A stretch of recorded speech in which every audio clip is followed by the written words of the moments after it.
कि 86 लाख पाकिस्तान के अंदर चाइल्ड लेबर है। 86 लाख। जब आपके मुल्क में 26 करोड़ में 13 करोड़ 12 करोड़ लोग बिलो पॉवर्टी लाइन रहे। अगर आपने गुर्बत खत्म करनी है तो मुल्क के अंदर हराम और हलाल की जो सोच खत्म हो गई है, जितना जो जेब भरो, ये जो तहरीक है जाती मफादात सर्व करना है, इसका रास्ता रोकना होगा। अदरवाइज हम सूद के ज़िम्मे में कर्जे ले रहे हैं, अपने आप को डुबो रहे हैं। अल्लाह ना करे वो दिन आए कि हमें खुदा ना खासा फिर हाथ मलने पड़े। मैं एक दफा फिर एम्फेसाइज करूंगा, खुदा के लिए इसको सीरियस लें और आप ऐसे इनिशिएटिव्स इंट्रोड्यूस करें जिससे गरीब आदमी, आम आदमी की इज्जत नफ्स मजरू ना हो। अल्लाह के महबूब ने फरमाया, मुझे ढूंढना है तो उम्मत के गरीबों में ढूंढें। डिप्टी स्पीकर साहब, मुहर्रम का महीना है, मैं एक क्लासिक एग्जाम्पल दूंगा। I will start it from mobile companies. उनके जो टावर्स हैं, वहां पे जो एक बंदा जो नौकर पेशा है, वहां पे जो ड्यूटी करता है, उसकी तनख्वाह सिर्फ 10,000 है सन 2024 में। फिर यूनिसेफ की रिपोर्ट क्या है कि 86 लाख पाकिस्तान के अंदर चाइल्ड लेबर है। 86 लाख। पाकिस्तान के अंदर 2 करोड़ 60 लाख बच्चे आउट ऑफ स्कूल हैं। फिर सबसे इंपॉर्टेंट और हैरान कुन बात, जब आप टेक्निकल स्किल्स ना दें, हुनर ना दें और कौम की माओ बहनों बेटियों को आप पैसे के लिए हाथ फैलाने पे मजबूर करें, आप कैसी कौम खड़ी कर रहे हैं? जब आप इज्जत नफ्स मजरू करें और आप इन ह्यूमन डिग्निटी उन पर इन्वेस्ट ना करें तो फिर कौमें आपका मजाक उड़ाएंगी। डिप्टी स्पीकर साहब, मजदूर हम यकम में मनाने के लिए बड़ी स्टेटमेंट्स आ जाती हैं। जाएं सोशल कंप्लायंस में पता करें, वो लोग जो फैक्ट्रियों के अंदर, वो लोग जो लोगों के घरों के अंदर, वो लोग जो लोगों ने उनको गुलाम बनाया हुआ है, उनके खानदानों को गुलाम बनाया हुआ है, उनका कोई पुरसान हाल नहीं।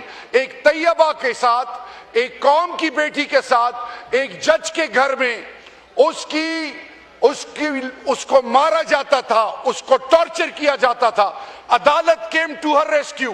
कितने लोग हैं पाकिस्तान के अंदर जो बड़े बड़े घरानों में लोगों की माओ बहनों बेटियों और बच्चों को कैद में बंद किया हुआ है? Who is going to raise the voice for them? आज पाकिस्तान के अंदर सोशल कंप्लायंस नाम की चीज नहीं है। जब आपके मुल्क में 26 करोड़ में 13 करोड़ 12 करोड़ लोग बिलो पॉवर्टी लाइन रहे, जिनकी इज्जत नफ्स रोजाना मजरू हो, जिन पर जालिम दंदनाता उसकी जमीनों पे कब्जा करे, उनके घरों को मिसमार करे, उनके बुनियादी हकूक सलब करे, जो यतीमों, नादारों, मिस्कीनों का माल खाए और उनका कोई वाली वारिस ना हो, और उनके अवाम के नुमाइंदे जब पार्लियामान में आते हैं 1935 एक्ट के मुताबिक 30% इस पार्लियामान में वोटिंग होती है, 70% बजट उस पर इस पार्लियामेंट की कोई से ही नहीं है। तो मुझे बताएं, जब आप स्किल्स डेवलपमेंट उसको प्रायोरिटी नहीं करेंगे, जब आप किसान मजदूर को उसके बुनियादी हकूक नहीं देंगे, और मोस्ट इंपॉर्टेंट, दुनिया में 4000 रजिस्टर्ड ड्रग्स हैं। सेहत के हवाले से पाकिस्तान में मोर देन 40,000 रजिस्टर्ड ड्रग्स हैं।